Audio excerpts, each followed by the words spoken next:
Mumbai straight Khopoli line, Mumbai straight Khopoli line चाहिए। मुंबई के लिए straight चाहिए, खोपोली के लिए राइट। मुंबई के लिए लेफ्ट पर रखिए, सीधा चलिए। मुंबई साठी सरळ ठेवा, खोपोली साठी राइट मध्ये या।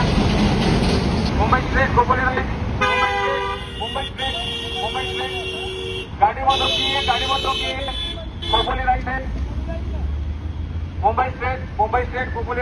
मुंबई पुणे एक्सप्रेस हायवेवरती लोणावळा घाट उतरल्यानंतर खोपोली या ठिकाणी जो एक्झिट देण्यात आला होता त्या एक्झिट मध्ये आता बदल करण्यात आलेले आहेत। तुम्ही पाहता की मी सध्या या स्पॉटवरती उभा आहे आणि या आधी खोपोली एक्झिट मध्ये उतरण्यासाठी लोणावळ्यात जेव्हा आपण खाली येतो तेव्हा डाव्या हाताला तुम्हाला खोपोलीला उतरावं लागत होतं, मात्र आता याच मार्गामध्ये बदल करण्यात आला असून लोणावळा घाट उतरताना खोपोली एक्झिट करत असताना डाव्या हाताला न जाता ते उजव्या हाताला वळावं लागणार आहे आणि त्यामुळेच आहे ते मोठ्या प्रमाणामध्ये वाहनं इथे आहेत ते कन्फ्यूज होताना दिसत आहेत। लोकांच्या लक्षात येत नाहीये, कारण याआधी लोकांना सवय होती की घाट उतरताना सरळ उजव्या हाताने मुंबईला जातो आणि डाव्या हाताचा एक्झिट होता तो खोपोलीला होता, मात्र नेमका याच्यामध्ये उलट करण्यात आलेलं आहे।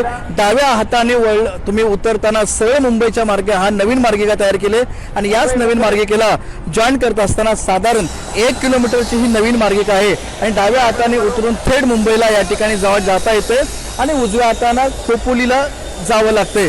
मात्र इथे लोकांमध्ये संभ्रमावस्था असल्याने अशा ठिकाणी स्पीकर लावण्यात आलेले आहेत आणि कर्मचाऱ्याच्या माध्यमातून इथं सूचना देण्यात आलेल्या आहेत की मुंबईला जाण्यासाठी तुम्हाला डाव्या हाताची मार्गिका आहे आणि खोपोलीला जाण्यासाठी उजव्या हाताचा एक्झिट आहे। त्यामुळे आपण पाहतो की या तो स्पॉट आहे, हा स्पॉट आता ह्याच्यामध्ये बदल करण्यात आलेला आहे आणि हेच लोकांच्या लक्षात यावं, वाहन चालकांच्या लक्षात यावं म्हणून साधारण या स्पॉटच्या आधी 4 ते 5 किलोमीटर मोठ्या प्रमाणामध्ये बॅनर लावण्यात आलेले आहेत, सूचना देण्यात आलेल्या आहेत आणि एक्झिट मुंबई आणि खोपोलीचा व्यवस्थित सूचना देणारे नामफलक मोठ्या प्रमाणामध्ये त्या मुंबई पुणे एक्सप्रेसवेला मुंबईच्या दिशेने लावण्यात आलेले आहेत। विनायक पाटील, एबीपी माझा, लोणावळा। एबीपी माझा, उघडा डोळे बघा नीट।